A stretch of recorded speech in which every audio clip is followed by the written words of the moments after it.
Lukas pasal 15, saya baca dari yang ke-11. Yesus berkata lagi, ada seorang mempunyai 2 anak laki-laki. Kata yang bungsu kepada ayahnya, Bapa, berikanlah kepadaku bagian harta milik kita yang menjadi hakku. Lalu ayahnya membagi-bagikan harta kekayaan itu di antara mereka. Beberapa hari kemudian anak bungsu itu menjual seluruh bagiannya itu lalu pergi ke negeri yang jauh. Di sana ia memboroskan harta miliknya itu dengan hidup berfoya-foya. Setelah dihabiskannya semuanya, timbullah bencana kelaparan di negeri itu dan ia pun mulai melarat. Lalu ia pergi bekerja pada seorang majikan di negeri itu. Orang itu menyuruhnya ke ladang untuk menjaga babinya. Lalu ia ingin mengisi perutnya dengan ampas yang menjadi makanan babi itu, tapi tidak seorang pun yang memberikannya kepadanya. Lalu ia menyadari keadaannya, katanya, betapa banyaknya orang upahan Bapakku yang berlimpah-limpah makanannya, tetapi aku di sini mati kelaparan. Aku akan bangkit dan pergi kepada Bapakku dan berkata kepadanya, Bapa, aku telah berdosa terhadap sorga dan terhadap Bapa. Aku tidak layak lagi disebut anak Bapa. Jadikan aku sebagai salah seorang upahan Bapa. Maka bangkitlah ia dan pergi kepada bapaknya. Ketika ia masih jauh, ayahnya telah melihatnya, lalu tergeraklah hatinya oleh belas kasihan. Ayahnya itu berlari dan mendapatkan dia, lalu merangkul dan mencium dia. Kata anak itu kepadanya, Bapa, aku telah berdosa terhadap sorga dan terhadap Bapa. Aku tidak layak lagi disebutkan anak Bapa. Tetapi ayah itu berkata kepada hamba-hambanya, lekaslah bawa kemari jubah yang terbaik, pakaikanlah itu kepadanya, kenakanlah cincin pada jarinya dan sepatu pada kakinya, dan ambillah anak lembu tambun itu, sembelilah dia, dan marilah kita makan dan bersukacita.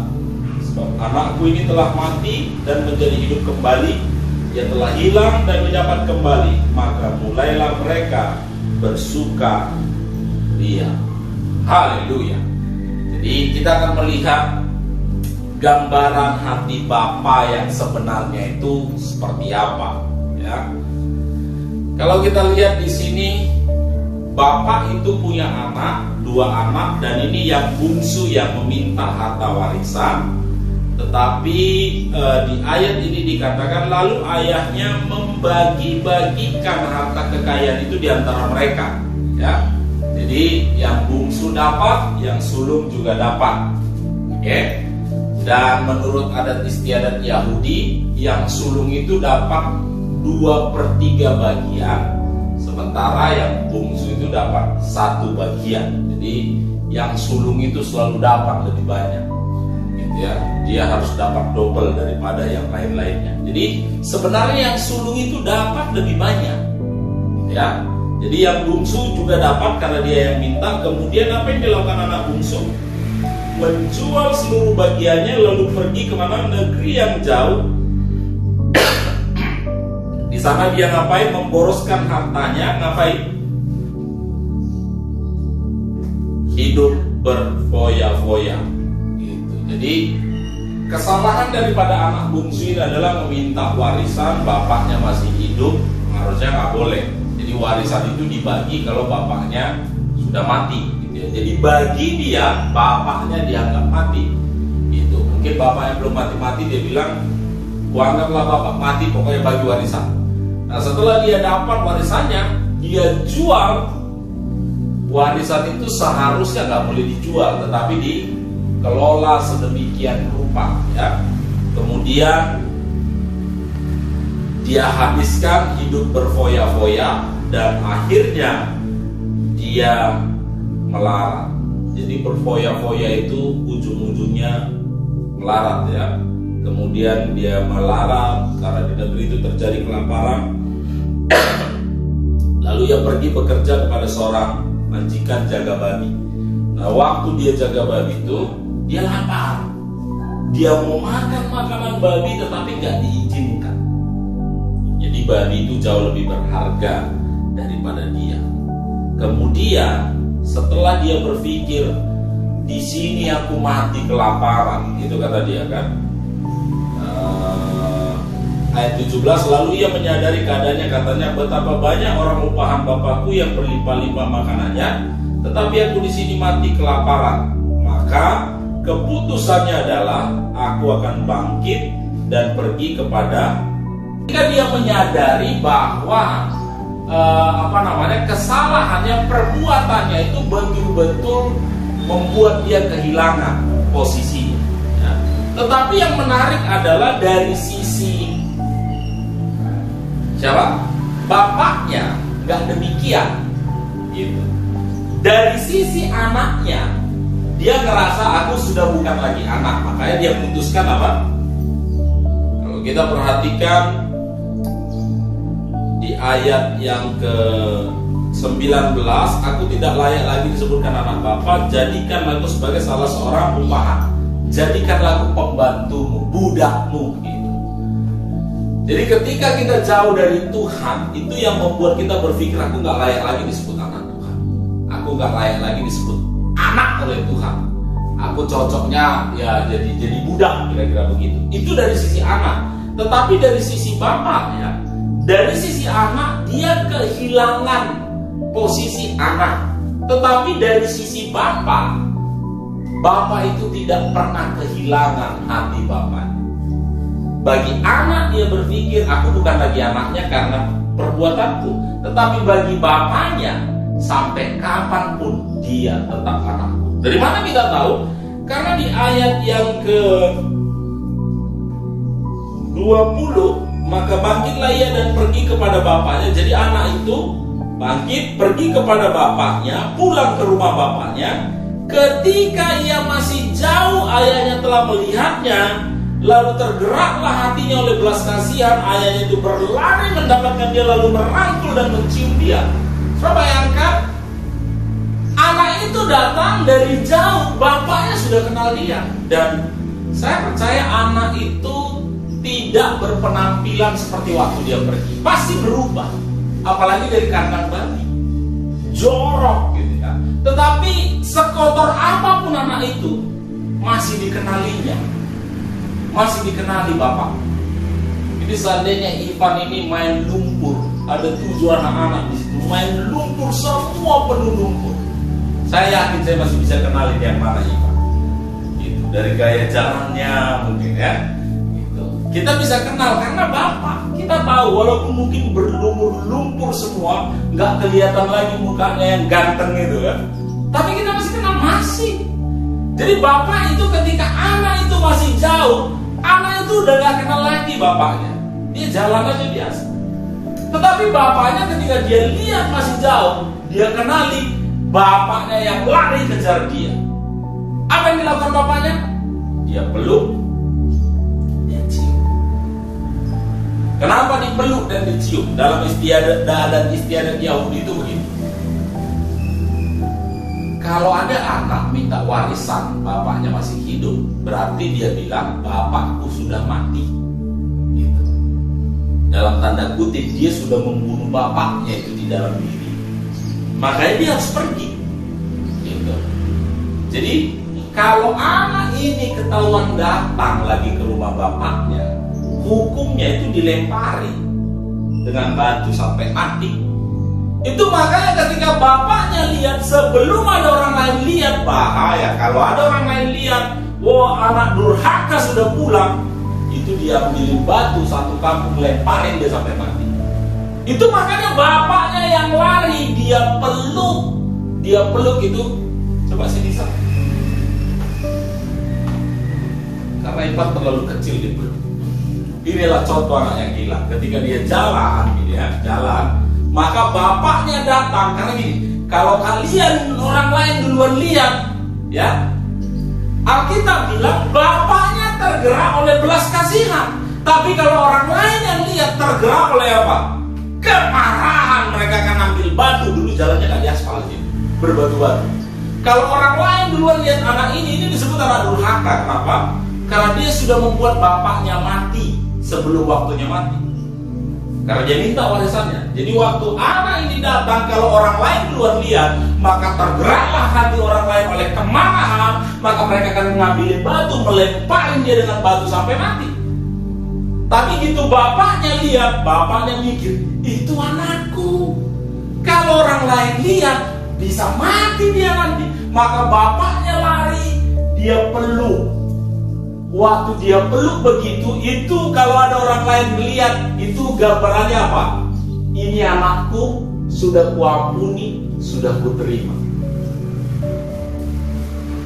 Anak itu lari harus peluk dia. Jadi kalau kita mengerti, Yesus sedang kasih perumpamaan tentang kerajaan sorga itu, hati Bapa itu seperti apa. Walaupun kita penjahatnya luar biasa, sampai-sampai jangankan orang lain, kita pun ngerasa begini, aku gak layak disebut lagi anak Tuhan. Bagimu kamu gak layak, tetapi ketika Tuhan lihat saudara, hatinya tergerak oleh belas kasih. Tuhan bilang apa? Itu anakku. Apapun kesalahan, pelanggaranmu, kegagalanmu, atau apapun hal yang buruk yang pernah kau lakukan, orang lain mungkin akan bilang kepada saudara, oh itu penjahat itu, oh itu anak yang kurang ajar, oh itu yang gak jelas hidupnya. Orang boleh bilang apa saja. Orang bisa melempari saudara dengan batu-batu penghinaan. Orang mungkin akan melempari saudara dengan batu-batu batu kemarahan. Tapi ketika Tuhan memandang saudara, yang dia lihat apa? Anakku. Bilang sama sebelahmu, aku anak yang dikasihinya. Jadi ingat baik-baik, catat baik-baik. Setiap kali Tuhan lihat saudara, Tuhan gak pernah melihat saudara dengan kemarahan, enggak. Karena dari sini, dari contoh ini kita melihat, anak itu dosanya luar biasa. Hukumannya harusnya hukuman mati. Tetapi ketika Bapak itu lihat, Alkitab kita mencatat, lalu tergeraklah hatinya oleh belas kasih. Hati Bapa kita hati yang penuh belas kasih. Seberapa hancur, seberapa gagal pun kita, hati Tuhan penuh belas kasihan. Mungkin ada di antara saudara yang pernah kau dengar orang bilang kepadamu, wah kamu itu orang pemalas, makanya kamu susah dan miskin gitu ya. Tapi ketika Tuhan memandang saudara, Dia memandangmu sebagai apa? Penyamaku. Anak bungsu itu pulang bukan kaya raya. Kalau sekarang, anak-anak zaman sekarang ya, dari kampung pergi merantau ngapain? Cari uang. Ya. Kalau turun di bandara naik pesawat masih ada yang jemput. Ini kalau gambaran sekarang nggak naik pesawat, ini mungkin jalan kaki, bisa jadi numpang truk. Mungkin tasnya tas kresek. Dia nggak pakai tas travel yang keren, enggak. Apa namanya? Dia bukan gambaran perantau yang berhasil, bukan. Kalau anak-anak zaman sekarang pulang merantau dengan segala keberhasilan, oh ya orang tua kadang-kadang akan sambut, wow anakku luar biasa. Dia akan cerita mungkin anaknya bawa oleh-oleh apa, dia akan mulai bagi ke tetangga, anakku yang hebat pulang. Tapi yang ini bukan anak yang hebat, anak yang gagal. Garis bawah, di rumah Tuhan ada tempat yang luas bagi orang-orang yang gagal. Di hati Tuhan, di dalam dirinya Tuhan, ada tangan yang terbuka lebar menyambut anak-anak yang gagal. Saya bersyukur ketika saya memahami ini, saya gak pernah paksa anak saya itu jadi orang hebat selalu nomor 1. Anak saya ada yang pernah nilainya merah, ada. Tapi saya bilang, you are my son. Engkau tetap anakku. Tidak usah aku kasih tahu anak yang mana. Tapi ada salah satu anak saya, nilainya jelek, gak bagus. Tapi saya bilang, kita beli laptop bukan yang murah, yang mahal. Kenapa? Dia jadi anak saya bukan karena prestasinya, bukan, dia anak saya. Ini di hadapan saya ada Isa, ada Salom, ada Ivan, ini anak-anak saya, gitu ya, anak kandung saya. Dan mereka bertiga itu tinggal di rumah saya, ya. Mereka tinggal di rumah saya bukan supaya jadi anak saya, bukan. Ya. Mereka tinggal di rumah saya karena mereka anak saya. Kalau suatu hari nanti Isa ini pergi kuliah keluar, tinggal di luar sana, dia masih anak saya. Dan mereka tinggal di sini. Kalian bertiga tinggal di rumah ini bukan karena mau jadi anak saya, kan? Iya, Pak.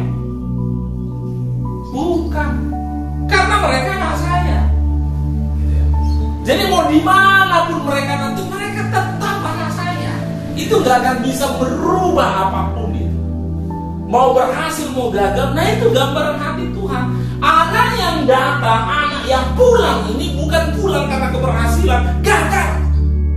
Tapi gagal pun, sekali lagi saya garis bawahi, di rumah Tuhan ada ruang yang luas bagi orang-orang yang gagal. Bagi anak itu berpikir, aku bukan lagi anak, aku sudah kehilangan hakku sebagai anak. Itu dari anak. Tapi dari sisi bapaknya gak pernah kehilangan hati bapak. Apapun kegagalan di mata Tuhan, dia tetap bilang, aku tetap bapak. Saya baru dengar kemarin di Alkitab Perjanjian Baru ini. Jadi ada banyak nama-nama Allah, ya. Allah yang Maha Kuasa, El Shaddai, Allah yang luar biasa. Tetapi satu nama yang paling sering dipakai, bahkan di kitab Yohanes 150 kali, Bapa. Nama-nama Tuhan yang lain hebat, tetapi jauh lebih hebat dari itu semua adalah Bapa. Anak-anak saya panggil saya Papa, ada yang manggil Dedi. Dedi. Kalau Isa butuh sesuatu, ini kan kita sering begitu. Kalau berdoa kepada Tuhan minta sesuatu, Bapa yang Maha Kuasa, Allah yang besar, Allah yang luar biasa, yang kuasamu begitu hebat. Tapi ketika kau mengalami hubungan Bapa dan anak, ya, Isa itu kalau minta sesuatu, dia tak bilang, Bapak Gembala Yesus baik, yang sangat baik, yang hatinya begitu luar biasa. Enggak, dia hanya bilang, Pak, minta, selesai. Jadi hubungan Bapa itu begitu dekat sekali. Dan itu yang digambarkan Yesus kepada kita. Kita punya Bapa yang sangat baik. Saya nggak tahu gimana saudara memanggil papamu. Mungkin kau panggil Papa, mungkin kau panggil Dedi. Jadi kalau berdoa bisa nggak begitu? Bisa. Dedi, aku butuh ini. Itu gambaran apa? Gambaran kedekatanmu sama Tuhan. Itu makanya saya perlu bicarakan ini. Saya hanya mau menegaskan, saya hanya mau ingatkan kita bahwa kita punya Tuhan yang baik, yang di dalam hatinya ada ruang yang begitu luas untuk apa? Untuk kegagalanmu. Anak itu pergi menganggap bapaknya sudah mati, dan dia pulang, bapaknya masih ada, masih hidup di situ. Kenapa Yesus hidup? Supaya ada tangan yang selalu terbuka menyambutmu di dalam segala kekurangan dan kegagalan. Saya tidak sedang mendorong saudara hari ini untuk jadi anak-anak Tuhan yang berprestasi, enggak. Saya hanya mau ingatkan kepada kita semua, seberapa gagal pun engkau, tangan Tuhan penuh belas kasihan. Dia apa? Dia belum. Coba sini.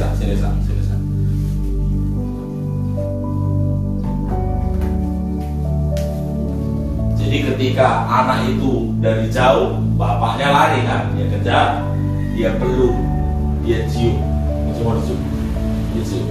Nah, sembari dipeluk, anak itu bilang apa? Bapak, aku sudah berdosa terhadap sorga dan terhadap Bapak. Apa bapaknya bilang? Oh iya, dosamu. Enggak. Makasih. Bapak itu enggak perlu pengakuan. Bapak itu enggak bilang akui dulu dosamu. Enggak. Anak itu ngomong, Bapak, aku telah berdosa terhadap surga dan terhadap Bapak. Aku nggak layak lagi disebut anak Bapak. Anak itu bilang apa? Aku nggak layak disebut anak. Apa yang Bapak itu lakukan? Dia panggil pembantu-pembantu, jubah, cincin, sepatu. Wow. Apa itu jubah? Jubah itu dalam bahasa aslinya artinya pakaian kebesaran raja, imam, atau orang-orang yang berkedudukan tinggi. Kenapa dia dikasih jubah? Karena anaknya bilang aku gak layak lagi disebut anak. Bapaknya lakukan sebuah tindakan, dia kasih jubah. Bapaknya sedang bilang apa? You are still my son. Engkau masih tetap anakku. Dikasih cincin. Cincin itu gambaran apa? Otoritas, kuasa. Bapaknya lagi bilang, karena engkau masih anakku, engkau masih punya hak terhadap warisan ini. Anaknya sudah pikir aku udah habisin bagianku, aku gak punya lagi bagian di sini. Tapi bapaknya bilang, engkau masih punya bagian di sini. Amin. Masih. Sepatu itu bicara kehormatan. Tadi dia mau jadi budak. Nggak tahu budaknya waktu itu pakai sepatu apa enggak. Pasti enggak. Makanya bapak suruh kasih sepatu. Identitasnya dikembalikan, otoritasnya dikembalikan, kehormatannya dikembalikan. Anak itu bilang, aku gak layak, aku gak pantas. Tapi bapaknya bilang, you are still my son. Dikasih tetap identitas, kau masih tetap anak. Anak itu mulai berpikir, aku gak punya apa-apa lagi di sini. Bapaknya bilang, kau masih punya hak di sini. Aku mau jadi kerja, jadi pembantumu aja. Bapaknya bilang, kau pakai sepatu, engkau anakku gak perlu kerja di sini. Wah, sulit dipercaya, sulit dipercaya. Tapi ini yang kita mengerti dari hati Bapa. Dengarkan baik-baik. Upah dari kegagalan adalah identitas, kuasa, kehormatan. Selama ini kita berpikir, kalau aku berhasil, kalau aku sungguh-sungguh, Tuhan akan kasih identitas kepadaku, Tuhan akan kasih kuasa kepadaku, Tuhan akan kasih kehormatan kepadaku. Enggak. Itu kalau kau budaknya. Tapi karena kau anaknya, di dalam kitab Roma dikatakan, dia nggak kasih kita roh ketakutan, enggak, tapi the spirit of adoption. Kita diadopsi jadi siapa? Anaknya. Ketika kau dibuatnya jadi anaknya, tidak peduli apapun latar belakang. Sekali lagi garis bawahi, upah dari kegagalan apa? Identitas, kuasa, kehormatan. Saudara tidak akan pernah temukan itu di luar Kristus. Enggak. Kita berpikir selama ini kalau aku baik, kalau aku luar biasa, kalau aku pintar, kalau aku hebat. Enggak. Bahkan sekalipun kau gagal, diberikannya jubah, cincin, sepatu itu gambaran identitas, gambaran kuasa, gambaran kehormatan. Kemudian apa lagi kata bapaknya? Kita pesta. Kalau ada anak yang lulus kuliah, berhasil, ya lulus, baru bikin pesta. Mana ada anak yang DO dibikin pesta? Pesta apa? Anakku drop out. Kenapa pesta? Anakku tinggal kelas. Gak ada. Tapi Tapi di hati Bapa itu ada. Itu yang saya bilang, kita punya Bapa yang luar biasa. Kita punya Tuhan yang begitu baik. Kenapa? Gagal pun saudara, dia buat pesta. Saya mendorong semua jemaat Tuhan di GKK Yesus Baik. Kalau kau ketemu anakmu di dalam studinya gagal, mungkin ada nilainya yang merah, bahkan mungkin ada yang tinggal kelas, bahkan mungkin ada yang malas gak mau sekolah. Jangan hukum dia. Kalau kau mengerti hati Bapa, apa yang dilakukan Bapa? Pesta. Amin. Pesta. Jadi kalau selama ini kita hanya menilai segala sesuatu berdasarkan prestasi, kesimpulan saya adalah kita nggak paham hati Bapa. Jadi setelah saya renungkan dari tadi malam, baik sekali Tuhan, baik sekali. Jadi ketika kita memahami hati Tuhan yang begitu luar biasa, kita tidak akan lagi berjalan di dalam ketakutan, enggak. Karena apa? Kita punya Tuhan yang sangat baik, yang kita panggil apa? Daddy, Papi, Papa, apa lagi? Ayah. Sebegitu dekatnya. Dan ketika kau gagal, masih ada ruang yang luas, ada tempat bagi. Penghakiman datang dari siapa sih? Ya kalau sudah baca selanjutnya, dia 25 tetapi anak yang sulung. Nah ini penghakiman itu biasanya datang dari sesama orang Kristen juga. Dia bilang, kau gagal, kau tak beres, kau tak jelas gitu ya. Sesama anak ya. Tapi dari Tuhan tidak ada penghakiman di rumah Tuhan. Gak ada penghukuman, penghakiman, gak ada. Dia kok hakimnya. Dan hakimnya bilang apa? Dia gak pernah bilang, anakku yang kurang ajar udah pulang, dia suruh pembantunya, hadang dia, jangan kasih masuk. Enggak. Saking berharganya anak itu, dia gak suruh pesuruhnya untuk menyambut. Siapa yang nyambut? Bapaknya lah. Bapaknya itu orang berkuasa loh. Bayangin orang berkuasa. Dari mana saya tahu berkuasa? Hartanya banyak, pembantunya banyak. Harusnya orang kaya, orang berwibawa itu harus jaga wibawa, jangan lari-lari. Terus yang dikejar gelandangan lagi. Dia itu gambaran raja. Bayangin, dikasih jubah itu pakaian kerajaan raja. Pernah kalian lihat raja lari-lari? Atau pernah lihat Presiden Jokowi lari-lari? Enggak. Pengawalnya yang lari, dia jalan santai. Tapi ada satu kisah di Alkitab yang menggambarkan Bapa di surga. Dia buang semua image-nya, kehormatannya, lari dia. Apakah raja yang lebih hebat yang dia kejar? Enggak, gelandangan. Orang miskin, kotor, kumuh, bau badi lagi.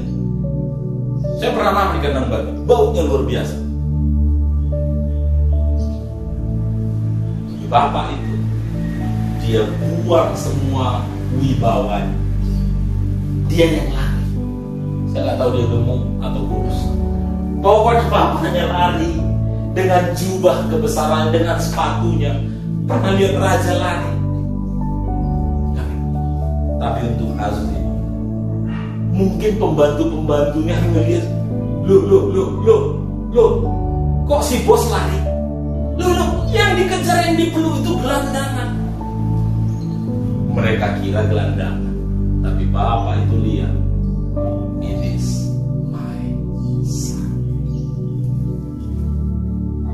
Anak itu bau babi, kurus kering kelaparan karena makan nggak bisa, kering kurus. Baju kebesaran memeluk baju gelandangan. Ketika baju kebesaran itu memeluk dan mencium gelandangan itu, saat itu juga apa yang terjadi dengan gelandangan itu? Naik derajat. Tadinya dia jalan dan bilang, aku orang gagal yang mau jadi pembantunya. Pelukan bapaknya mengubah kegagalan, identitas pembantu jadi apa? Hari ini yang kau butuhkan hanya pelukan kasih sayang Tuhan. Ketika kau bisa merasakan, saya percaya kau akan nyadari ada ruang yang besar di rumah Bapa menyambut. Dia akan kembalikan apa? Identitasmu, otoritasmu, kehormatanmu. Orang boleh merendahkan saudara, orang lain merendahkan anak itu. Dari mana kita tahu dia direndahkan, dia akan dihargai? Jadi tukang jaga babi, dia lapar. Manusia harus makan makanan manusia, tapi mau makan makanan babi pun dia nggak dikasih.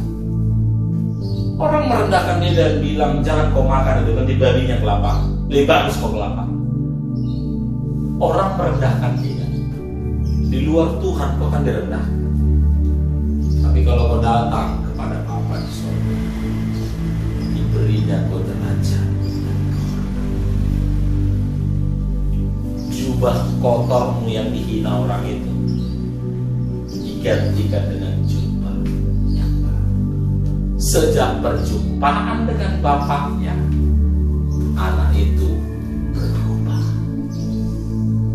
Kalau hari ini kau merasa hidupmu belum begitu banyak berubah, bisa jadi kau rajin ke gereja, bisa jadi kau rajin komsel, bisa jadi kau rajin baca Alkitab, bisa jadi kau rajin berdoa, bisa jadi kau rajin puasa, tetapi kau tidak menemukan identitasmu di dalam. Dari mana saya tahu? Anak yang sulung. Anak yang sulung bilang apa? Telah bertahun-tahun aku melayani Bapa dan belum pernah aku melanggar perintah Bapa, tetapi kepadaku belum pernah Bapa memberikan seekor anak kambing untuk bersuka cita dengan sahabat-sahabatku. Ada orang yang begitu. Jadi identitasmu berubah, bukan karena apa yang kau buat, tetapi karena siapa Bapa. Bapa itu juga bicara kepada anak yang sulung dan bilang, nah ini semua punyamu. Jadi yang membuat anak sulung ini cemburu, sebenarnya aku capek. Itu orang gagal kok balik. Jadi gini, posisimu di hadapan Tuhan bukan tergantung apa yang kau buat. Dua-duanya rusak. Satu rusaknya di luar, ini betul-betul jauh. Yang di dalam rusak. Karena apa? Dia bekerja untuk menarik belas kasihan bapaknya. Padahal bapaknya bilang ini punyamu. Kalau seandainya dia nggak kerja, cuma potong kambing, potong lembu tiap hari, emang bapaknya marah? Enggak. Karena bapaknya bilang ini semua punyamu. Jadi kita perlu mengerti identitas kita di hadapan Tuhan. Kita punya Tuhan yang baik, yang hatinya begitu luar biasa. Jadi jadi gini, kasih Tuhan kepada kita bukan karena apa yang kita buat. Karena yang rusak pun dengan yang baik sama-sama hilang. Satu hilang di luar, satu hilang di dalam. Itu yang membuat Bapak itu sedih. Cuma dua punya anak, dua-duanya hilang. Anak yang satu sibuk bekerja, yang satu sibuk berdosa. Padahal yang dibutuhkan bapaknya apa? Persekutuan. Jadi bukan karena apa yang kau buat, tapi karena hati Tuhan baik bagi kita. Anak itu boleh berpikir dia kehilangan spirit roh sebagai anak, Tetapi garis bawahi, dari posisi Tuhan, Dia tidak pernah kehilangan kasih-Nya kepada saya dan saudara. Jadi kalau kita mengerti kita punya Tuhan yang baik, gagal pun kita tetap disambutnya. Bukan cuma gagal, udah hancur-hancur pun tetap dinaikkan derajatnya. Apa yang kita takutkan? Nah, oleh sebab itu, jangan takut lagi berjalan, jangan takut lagi mengerjakan apapun, karena ketika kau gagal, hati Tuhan terbuka bagimu. Saya pun sebagai seorang bapak belajar mempraktekkan hati Tuhan. Saya belajar kepada anak-anak saya, kepada jemaat. Saya tahu banyak kok jemaat, ketua komsel nggak sesempurna yang saya bayangkan. Banyak kegagalan, tapi saya coba belajar memiliki hati Bapa. Hati Bapa itu apa? Menerima, penuh belas kasihan, memeluk, bukan hanya yang berhasil, tapi yang gagal sekali. Dan hari ini saya percaya ketika kita mengakhiri bulan Agustus ini, masuk ke bulan September tahun 2021, tinggal 9, 10, 11, 12, 4 bulan lagi, kita sudah melewati 2/3, ya. 2/3 tahun ini sudah lewat. Mungkin 2/3 tahun ini saudara lewati dengan banyak kegagalan demi kegagalan, dan kau sudah mulai kehilangan kekuatan dan berpikir, aku nggak tahu lagi 4 bulan lagi masih bisa tahan apa enggak. Tapi ada kabar baik bagimu, walaupun kau gagal, kita punya Tuhan yang baik yang hari ini tangannya terbuka memeluk saudara dan bilang, kita buat pesta. September, Oktober, November, Desember, engkau akan alami mujizat yang luar biasa. Hari ini saya berdoa, identitasmu dikembalikan. Ingat, kau tetap anak kesayangan Tuhan. Apa kata pemazmur? Nah, bukan hanya dari kecil dan muda sampai tua, bahkan sampai memutih rambutmu, aku tetap Allah yang menggendong. Kita berpikir dulu, oh kalau aku masih lucu, masih baik-baiknya aku digendong Tuhan. Enggak, udah putih pun rambutmu nanti, ketika kau bilang, Pak, aku capek, sini nak, aku gendong. Wah, saya waktu bayangkan itu, saya pikir, tua pun kita digendong Tuhan. Jadi apa yang kau takutkan dalam hidup ini? Kita punya Tuhan yang baik, sampai tua, sampai putih rambut kita, Dia bilang, kalau kau capek, panggil aku gendong kau. Sukacita saya sebagai seorang bapak ketika saya punya anak yang mau mengandalkan saya. Walaupun capek, kadang-kadang ketika sedang berjalan gitu ya, kalau Ivan bilang, Pak capek, atau Salom bilang, Pak gendong, dan waktu saya gendong mereka di pundak saya, semua rebutan kepengen. Saya sih capek, tapi bahagia rasanya. Dan saudara bisa lihat ekspresi wajah anak saya waktu lagi di pundak saya. Kadang-kadang leher saya dipegang, kepala saya gitu, tapi mereka bahagia. Dan kalau kau menyadari kita punya Bapa yang jauh lebih baik dari itu. Kalau kau sedang takut, sedang capek, mungkin kau pikir jalannya berbatu-batu di bawah, minta Tuhan, Pak, gendong. Karena sampai tua, sampai putih rambutmu, Dia bilang apa? Aku tetap Dia yang menggendong. Apa yang kau takutkan? Jadi kalau sudah mulai habis kekuatan kita punya Tuhan yang baik. Mulai semangat lagi, identitas kau tetap anak. Kemudian apa lagi yang Dia kasih? Cincin, power, otoritas. Ya, jadi nggak perlu kau training mulai dari nol lagi, nggak ada mulai dari nol lagi. Urusan bapak dan anak tidak ada yang mulai dari nol lagi. Jangan coba berpikir, ya aku kemarin gagal dan karena aku pernah gagal, aku mulai dari nol lagi lah, aku mau belajar. Enggak. Anak saya nggak ada yang pernah mulai dari nol lagi. Ketika mereka lahir di rumah saya, ya, sejak itu mereka anak saya. Apa perlu saya suruh ketika mereka gagal, saya suruh ulang lagi? Enggak. Tak ada mulai dari nol lagi. Karena Dia Bapa. Jadi ketika engkau mengerti itu, otoritas itu dikembalikan. Oh, berarti bisa Pak, orang gagal seperti saya tumpang tangan sama orang sakit, orang yang bukan sembuh, bisa? Saya bilang nggak bisa. Bisa. Ya, apalagi yang dikembalikan kehormatan. Dan pada akhirnya Tuhan buat party, pesta, senang-senang, sukacita. Dan saya berdoa, September, Oktober, November, Desember, yang kau alami apa? Sukacita, bersenang-senang. Karena apa? Aku punya Bapa yang baik. Amin. Jadi ganti, jangan lagi punya Tuhan yang baik, karena Tuhan itu Tuhan, aku ini hamba. Dan kalau kau berpikir hamba, aduh udah benar nggak kerjaanku ya? Udah. Mulai berubah kata-katamu, aku punya Papa yang baik. Amin.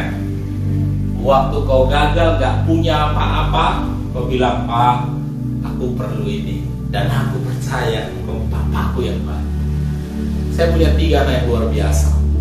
Dan kalau mereka butuh sesuatu, ya, saya akan menangis. Kalau sempat Ivan bilang, Papa, aku mau nyapu dan ngepel. Kenapa, Nak? Karena aku mau minta jajan. Waduh.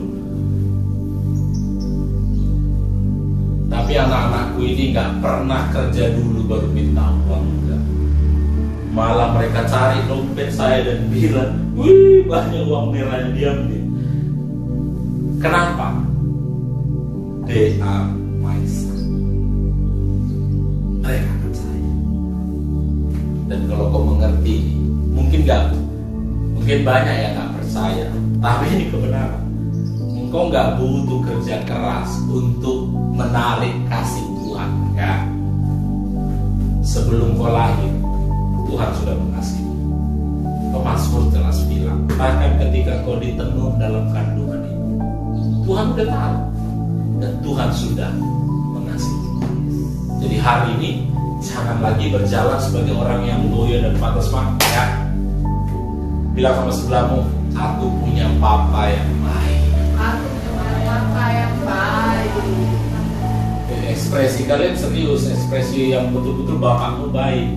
Jangan, aku punya Bapak yang baik. Dan kok baik? Temanmu bilang, serius bapakmu baik? Serius. Alright? Yang di rumah juga bilang sama yang di sebelahmu. Kalau nggak ada orang di sebelahmu, bilang sama tembok, aku punya Bapak yang baik. Amin. Jadi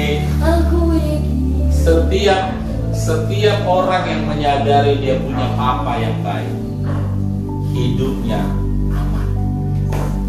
Karena apa?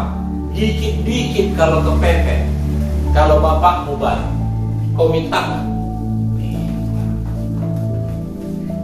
Dan kalau papamu di dunia terbatas, Papa yang saya sedang sampaikan hari ini, Papa yang disebut Alkitab, Papa di surga.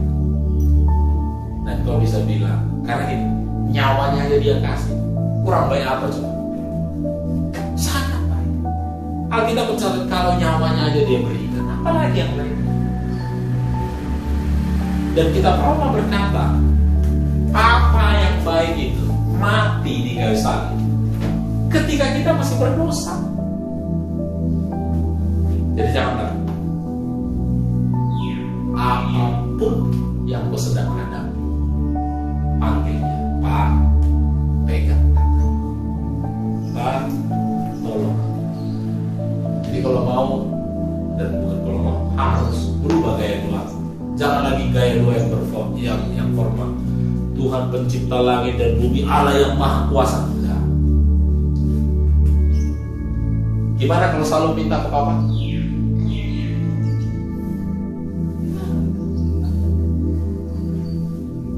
Pak, minta kan gitu. Pak, beli. Karena apa? Relationship. Jadi kalau sudah berdoa kepada Tuhan, ya, tinggal bilang, Pak, aku butuh ini, Pak. Amin. Karena dia, Pak, kenapa doamu panjang sekali? Karena kau butuh meyakinkan Tuhan. Kau butuh menggoncang-goncang hatinya dan pikirnya, Bapa di surga, tolong lihat aku. Tapi hari ini kita mengerti sebuah kebenaran. Kita punya Papa. Ya. Kita berdoa.